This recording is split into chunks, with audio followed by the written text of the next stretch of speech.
सभी को नमस्ते। संस्कृत भाषा और साहित्य मूक्स पाठ्यक्रम में आपका स्वागत है। मैं डॉक्टर प्रवेश व्यास, सहायकाचार्य वास्तुशास्त्र विभाग, श्री लाल बहादुर शास्त्री राष्ट्रीय संस्कृत विश्वविद्यालय, नई दिल्ली। आज हम इस पाठ्यांश में अध्ययन करेंगे स्वास्थ्य विज्ञान विषय से संबंधित आयुर्वेद शास्त्र का परिचय। आयुर्वेद शब्द की निरुक्ति करने पर ज्ञात होता है आयुषो वेदः आयुर्वेदः, अर्थात जो आयु का वेद है, वेद अर्थात ज्ञान राशि, उसे आयुर्वेद कहते हैं। आयु के संबंध में चरक की धारणा है शरीर, इंद्रिय, कर्मेंद्रिय तथा ज्ञानेंद्रिय और आत्मा का संयोग आयु कहलाता है। शरीरेंद्रिय सत्वात्म संयोगो धारी जीवितम नित्यगश्चानुबंधश्च पर्यायैरायुरुच्यते। आयुर्वेद में दूसरा शब्द जो वेद है उसके अनेक अर्थ हैं। विद ज्ञाने, विद विचारणे, विद सत्ताया। जो आयु के संबंध में जाने, विचार कर सके, जो आयु के लिए है, जिससे आयु का ज्ञान हो, उसे आयुर्वेद कहते हैं।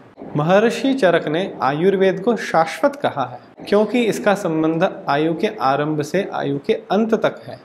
सोयम आयुर्वेदः शाश्वतो निर्दिश्यते, ऐसा आचार्य चरक ने कहा है। आयुर्वेदयति बोधयति इति आयुर्वेदः, अर्थात जो शास्त्र, जो विज्ञान आयु, जीवन का ज्ञान कराता है, उसे आयुर्वेद कहते हैं। शरीर, इंद्रिय, मन और आत्मा के संयोग या मेल को आयु कहते हैं। जिस शास्त्र से आयु का ज्ञान हो और उसकी प्राप्ति हो, उसे आयुर्वेद कहते हैं। चरक मुनि ने पुनः लिखा, हिताहितम सुखम दुखम आयुस्तस्य हिताहितम मानम च तच्च यत्रोक्तम आयुर्वेदः स उच्यते। जिससे आयु के हिताहित का ज्ञान और उसका परिणाम ज्ञात हो, उसे आयुर्वेद कहते हैं। आयुर्हिताहितं व्याधि निदानम शमनम तथा विद्यते यत्र तद्विद्वन् स आयुर्वेद उच्यते। अर्थात जिस शास्त्र में आयु का हित, आयु का अहित, रोग का कारण, रोग का निदान और उसका शमन हो, वह शास्त्र आयुर्वेद कहलाता है। आयुर्वेद की उत्पत्ति के संदर्भ में वर्णन है कि आयुर्वेद के प्रथम उपदेष्टा, सृष्टिकर्ता ब्रह्मा हुए। बहुत समय तक उपयोगी ज्ञान देवलोक तक ही सीमित रहा, ऐसा कहा गया। बाद में इंद्रादि देवों से उपकारी ऋषियों ने दीक्षा प्राप्त करके उसे मर्त्यलोक में फैलाया, पृथ्वीलोक पर फैलाया। आयुर्वेद का संपूर्ण सार लेकर ब्रह्मदेव ने अपने नाम से एक ग्रंथ रचा। उसका नाम था ब्रह्म संहिता और वह अत्यंत विस्तृत था। उसमें 1,00,000 श्लोक थे जो आज अनुपलब्ध हैं। ब्रह्मदेव से दक्ष प्रजापति ने ज्ञान प्राप्त किया आयुर्वेद का। दक्ष प्रजापति से अश्विनी कुमारों ने तथा अश्विनी कुमारों से इंद्र ने इस विद्या को ग्रहण किया। इंद्र से ऋषि भरद्वाज ने, भरद्वाज से आत्रेय ने और आत्रेय ने अग्निवेश, मेड़, जातकर्म, पराशर, क्षारपाणी, हारित इत्यादि को आयुर्वेद की दीक्षा प्रदान की। यह सामान्य मत है, परंतु चरक के मत से और सुश्रुत के मत से आयुर्वेद के उत्पत्ति की कथा भिन्न है। चरक के मतानुसार, जिसे आत्रेय संप्रदाय कहते हैं, उसके अनुसार आयुर्वेद का ज्ञान सर्वप्रथम ब्रह्मा ने प्रजापति को दिया। प्रजापति से दोनों अश्विनी कुमारों ने प्राप्त किया, उनसे इंद्र ने प्राप्त किया, इंद्र से भारद्वाज ने आयुर्वेद का अध्ययन किया। च्यवन ऋषि का कार्यकाल भी अश्विनी कुमारों के समकालीन माना गया। आयुर्वेद के विकास में ऋषि च्यवन का अत्यंत महत्वपूर्ण योगदान है। फिर भारद्वाज ने आयुर्वेद के प्रभाव से दीर्घ, सुखी और आरोग्य जीवन प्राप्त करके अन्य ऋषियों में भी उसका प्रचार किया। तदनंतर आत्रेय ने अग्निवेश, भेल, जतु, पराशर, हारित, क्षारपाणी नामक 6 शिष्यों को आयुर्वेद का उपदेश दिया।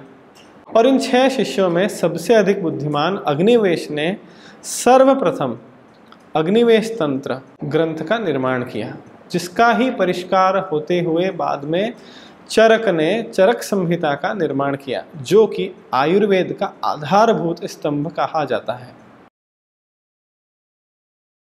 सुश्रुत के मत में धन्वंतरी जो संप्रदाय कहा जाता है, उसके अनुसार आयुर्वेद की उत्पत्ति इस प्रकार से है। धन्वंतरी ने भी आयुर्वेद का प्रकाशन ब्रह्मदेव के द्वारा ही किया। सुश्रुत के अनुसार काशीराज दिवोदास के रूप में अवतरित भगवान धन्वंतरी के पास अन्य महर्षियों के साथ सुश्रुत आयुर्वेद का अध्ययन करने हेतु गए और उनसे निवेदन किया। उस समय भगवान धन्वंतरी ने उन लोगों को उपदेश करते हुए कहा कि सर्वप्रथम ब्रह्मा ने सृष्टि उत्पादन के पूर्व ही अथर्ववेद के उपवेद के रूप में आयुर्वेद को 1000 अध्यायों का तथा 1,00,000 श्लोकों में प्रकाशित किया और पुनः मनुष्य को अल्प मेधावी समझकर उसे 8 अंगों में विभक्त कर दिया। पुनः भगवान धन्वंतरी ने कहा कि ब्रह्मा से दक्ष प्रजापति, उनसे दोनों अश्विनी कुमारों ने तथा उससे इंद्र ने आयुर्वेद का अध्ययन किया। आयुर्वेद का यदि हम नाम सुनते हैं तो हमारे मन में सबसे पहले चरक और सुश्रुत, ये 2 ही आचार्यों का नाम आता है, परंतु आचार्यों की बहुत ही विस्तृत दीर्घ परंपरा रही। प्राचीन समय में जैसे आज आप चिकित्सालय देखते हैं, हॉस्पिटल्स देखते हैं, कोई डॉक्टर्स उस तरीके से नहीं होते थे, सभी आयुर्वेदाचार्य ही होते थे, वैद्य हुआ करते थे।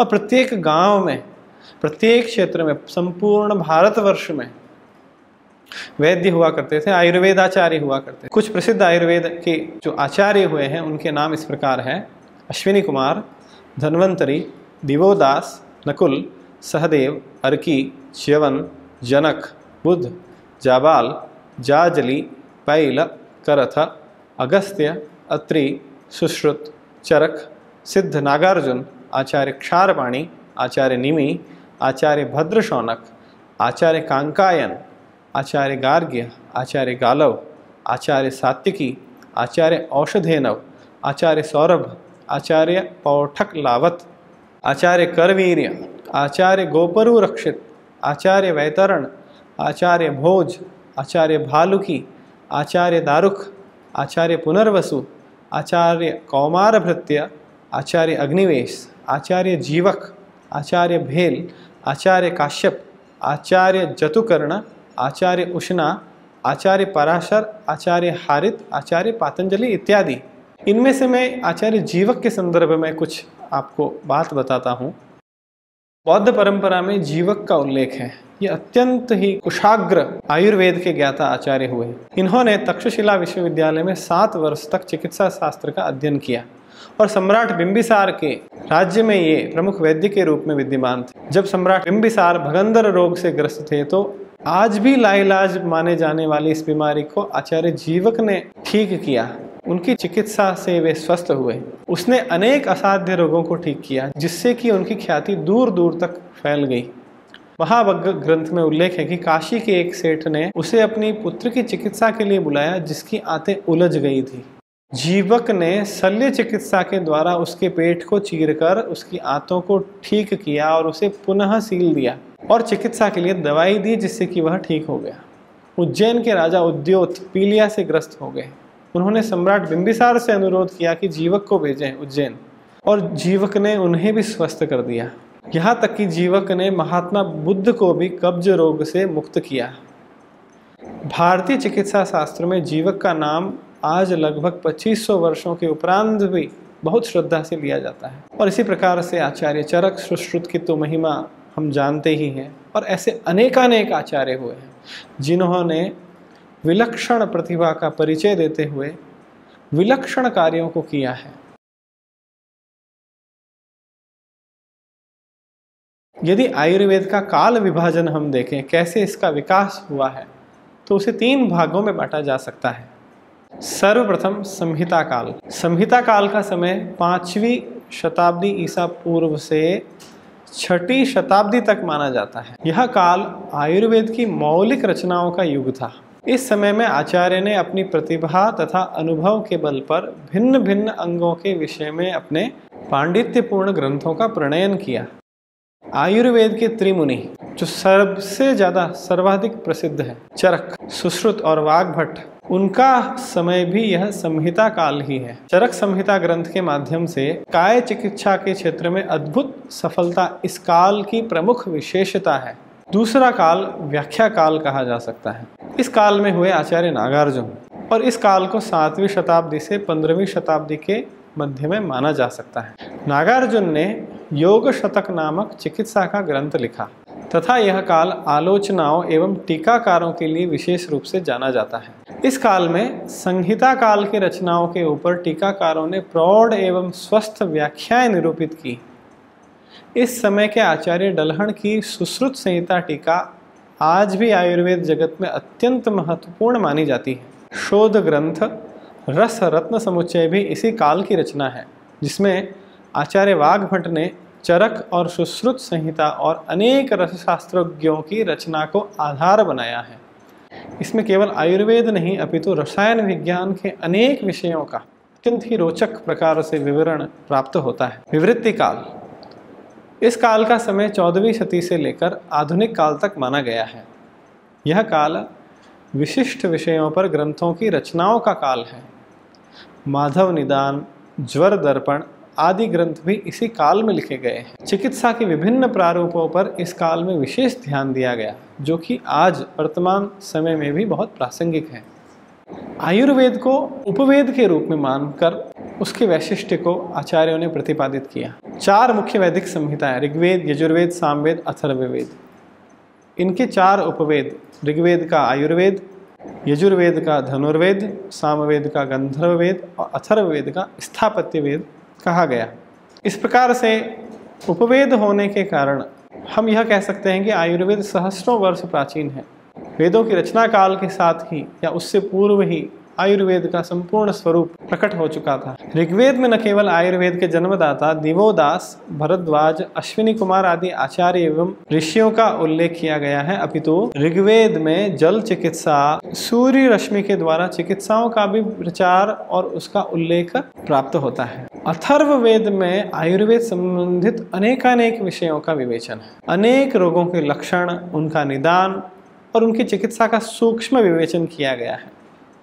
विभिन्न रोगों के निवारण के लिए विभिन्न द्रव्यों का उपयोग किस प्रकार किया जाए, उसका वर्णन अथर्ववेद में किया है। जैसे कुष्ठ रोग तथा ज्वर को किस प्रकार नष्ट किया जाए, नितन्नी के प्रयोग से बाल कैसे बढ़ाए जाएं, रजनी के प्रयोग से कुष्ठ का निदान कैसे किया जाए, और सूर्य की रश्मियाँ कृमियों का नाश करती है, यह उस समय में ज्ञात था। अर्थात जो सूक्ष्म विषाणु हैं, जीवाणु हैं, जिसे हम बैक्टीरिया कहते हैं, उनका भी उन्हें ज्ञान था। और उन्हें यह भी ज्ञात था कि शरीर के अनेक अंगों में और औषधियों में भी कृमियाँ रहती है। ये कृमियों के स्थान हैं और ये कृमियाँ अनेक प्रकार की होती हैं। रोहिणी के प्रयोग से टूटी हुई हड्डी को जोड़ दिया जाता था। मच्छरों के नाश के लिए वनस्पतियों का प्रयोग किया जाता था। अपामार्ग, पिप्पली, अरुंधति औषधियों के द्वारा रोगों का निदान किया जाता था। इस प्रकार से अनेक आयुर्वेद संबंधी वर्णन अथर्ववेद में प्राप्त होते हैं। अतः इतने वर्णनों के कारण अथर्ववेद के उपवेद के रूप में भी आयुर्वेद को बताया गया है। और यह आचार्य सुश्रुत की विशेष रूप से मान्यता रही है कि आयुर्वेद अथर्ववेद का उपांग है। इसकी रचना स्वयंभू ब्रह्मा ने प्रजाओं को उत्पन्न करने से पूर्व ही कर ली थी। उन्होंने कहा, यह खलु आयुर्वेदो नाम यदुपागम अथर्ववेदस्यानुत्पाद्यैव प्रजाः श्लोक शतसहस्रमध्याय सहस्रम च कृतवान स्वयंभुः। आयुर्वेद के इतिहास के अध्ययन करने से यह भली भांति ज्ञात हो जाता है कि आयुर्वेद की विभिन्न परंपराएं थी। आयुर्वेद का मूल उद्देश्य क्या है? आचार्य चरक ने बताया कि प्रयोजनम चास्य स्वस्थस्य स्वास्थ्य रक्षणम आतुरस्य विकार प्रशमनम च। आयुर्वेद के मुख्य 2 उद्देश्य हैं। स्वस्थ व्यक्ति के स्वास्थ्य की रक्षा करना और रोगी जो आतुर व्यक्ति है उसके विकारों को दूर करके उसे स्वस्थ बनाना। और स्वस्थ की क्या परिभाषा है और उसके स्वास्थ्य की रक्षा कैसे की जाए, उसके संदर्भ में बताया कि शरीर और प्रकृति के अनुकूल देश काल आदि का विचार करते हुए नियमित आहार विहार लेना, उस प्रकार से चेष्टा करना, व्यायाम करना, अच्छे प्रकार से शौच होना, स्नान करना, सम्यक शयन करना, सम्यक जागरण करना, गृहस्थ जीवन के लिए उपयोगी शास्त्रोक्त दिनचर्या का पालन करना, रात्रिचर्या और ऋतुचर्या का पालन करना, ऋतुओं के अनुसार ही खान पान करना, संकटमय कार्यों को करने से बचना, प्रत्येक कार्य को विवेकपूर्ण तरीके से करना, अपने मन और इंद्रियों को नियंत्रित रखना, देश काल आदि परिस्थितियों के अनुसार अपने शरीर आदि की शक्ति और अशक्ति का विचार करके ही किसी कार्य को करना, मल मूत्र आदि के उपस्थित वेगों को ना रोकना, ईर्ष्या, द्वेष, लोभ, अहंकार आदि से बचे रहना, समय समय पर शरीर में संचित दोषों को निकालने के लिए वमन, विरेचन इत्यादि शुद्धि के कार्यों को करना, उनसे शरीर की शुद्धि करना, सदाचार का पालन करना, दूषित वायु, जल, देश और काल के प्रभाव से उत्पन्न महामारियों के समय में विज्ञ चिकित्सकों, वैद्यों के उपदेशों का समुचित रूप से पालन करना, स्वस्थ और विशोधित जल, वायु और आहार का सेवन करना और अन्यों को भी इसके लिए प्रेरित करना। तो इस प्रकार से इतने सारे बिंदु और नियम बताए जिससे कि व्यक्ति के स्वास्थ्य की रक्षा हो सकती है। तो सर्वप्रथम आयुर्वेद का उद्देश्य यह था कि व्यक्ति रोगी हो ही नहीं, व्यक्ति सर्वदा स्वस्थ रहे और अपने स्वास्थ्य की रक्षा करता रहे। इस हेतु यदि इन सारे बिंदुओं का पालन किया जाए तो व्यक्ति सर्वदा अपने स्वास्थ्य की रक्षा कर सकता है। और किस प्रकार से उसके विकारों को दूर किया जाए, यदि व्यक्ति किसी कारण से रोगी हो गया, मिथ्या आहार विहार के कारण या फिर पूर्व जन्मार्जित कर्म फलों के कारण उनको भोगने के लिए अगर वह इस जन्म में रोगी हो गया, तो उसके विकार को दूर करने के 3 मुख्य साधन हैं। पहला है हेतु, उसके कारण को जानना कि वह रोगी क्यों हुआ। तो क्या मिथ्या आहार विहार से हुआ, या आनुवांशिक प्रकार के रोग आ गए हैं, या फिर जन्म कुंडली के अंदर जो पूर्व जन्मार्जित कर्म फलों के भोग के परिणाम स्वरूप इस काल में इसको यह रोग हो रहा है।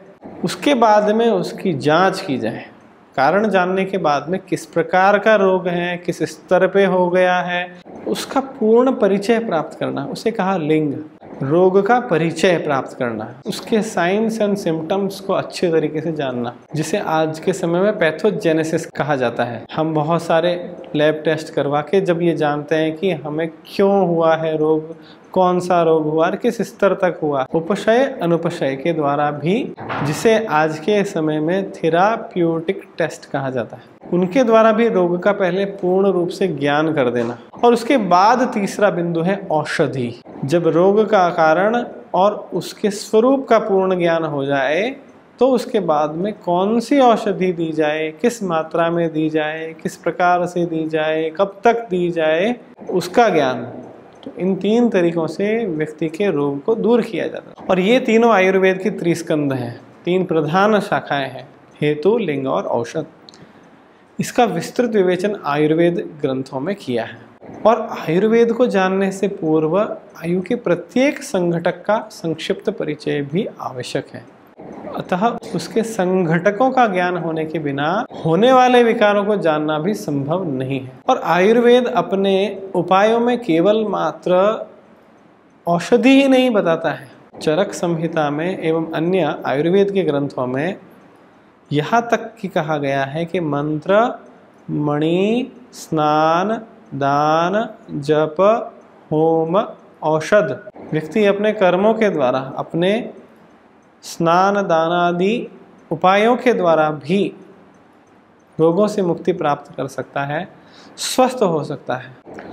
आयुर्वेद के जो मुख्य प्रतिपाद्य विषय हैं वे 8 हैं। जैसे हम आज के समय में चिकित्सालयों में बहुत से डिपार्टमेंट्स देखते हैं, वैसे ही आयुर्वेद में 8 मुख्य विभाग और उसमें भी अनेक उपविभाग माने गए हैं। उनमें पहला मुख्य विभाग है शल्य चिकित्सा, सर्जरी, मेजर सर्जरी, बड़ी बड़ी शल्य चिकित्साएं करना। उसके उपरांत है शालक्य चिकित्सा, माइनर सर्जरी, जैसे कर्ण, नासा, कंठ इत्यादि का शल्य क्रिया द्वारा रोग का निस्तारण करना। ऐसी अनेक घटनाएं प्राप्त होती हैं जिसमें कि आंग्ल साम्राज्य के समय में भारत में उन्होंने देखा कि भारत के साधारण जो चिकित्सक थे उन्होंने बड़ी बड़ी शल्य क्रियाएं की। एक कोचवान के कटे हुए नाक को उन्होंने बड़ी ही उत्तम रीति से बिल्कुल वैसे ही पुनः संस्थापित कर दिया। ऐसी घटना प्राप्त होती है। तो इस प्रकार से मेजर सर्जरीज, माइनर सर्जरीज प्राचीन काल से ही होती रही है और ऐसे सुश्रुत के अनेक उपकरणों का वर्णन मिलता है, शताधिक उपकरण जो कि सर्जरी के समय में काम आते थे। काय चिकित्सा, आप उसको मेडिसिन कह सकते हैं आज के समय का, हीलिंग ऑफ डिजीज, सामान्य दवाओं का निर्माण करना, मनुष्य को उन दवाओं को देकर औषधियों को प्रदान करके ठीक करना। चौथी विधा है भूत विद्या, डेमोनोलॉजी, जिसमें मनस चिकित्सा है, मानस चिकित्सा। आज मानसिक रोग बहुत ही अधिक विश्व में देखा जाता है और यहाँ तक कि चरक ने कहा है कि अधिकांशतः व्याधियाँ तो मानसिक ही होती है। मनुष्य का मनस ही उन व्याधियों को उत्पन्न करता है। तो यदि मनस की चिकित्सा हो जाए तो उसको मानसिक रूप से बलवान बनाने की अनेक प्रक्रियाएं ये भूत विद्या में गिनी गई, क्योंकि उसमें ऐसी अनेक प्रक्रियाओं का प्रयोग किया जाता था जिससे कि मनुष्य का मनस परिवर्तित हो जाता था और वह मानसिक रूप से दृढ़ होने से ही उन रोगों से मुक्ति पा लेता था। कौमार भृत्य, बाल्य चिकित्सा, चिल्ड्रंस डिजीज, आज भी यह एक अलग शाखा है। तो बच्चों के लिए किस प्रकार से उपाय किया जाए, रोगों का निदान किस प्रकार किया जाए, उनकी औषधि की मात्रा किस प्रकार से हो, उनकी बीमारियां किस प्रकार से होगी, बच्चों को किस प्रकार ठीक किया जाए। छठी विधा है अगध तंत्र, टॉक्सिकोलॉजी, विष ही विष को मारता है। तो विष का कैसे प्रयोग करते हुए रोगों से निदान प्राप्त किया जाए, चाहे वे विष सर्पादि प्राणियों से प्राप्त होते हों अथवा धातुओं की भस्म से प्राप्त होते हों। और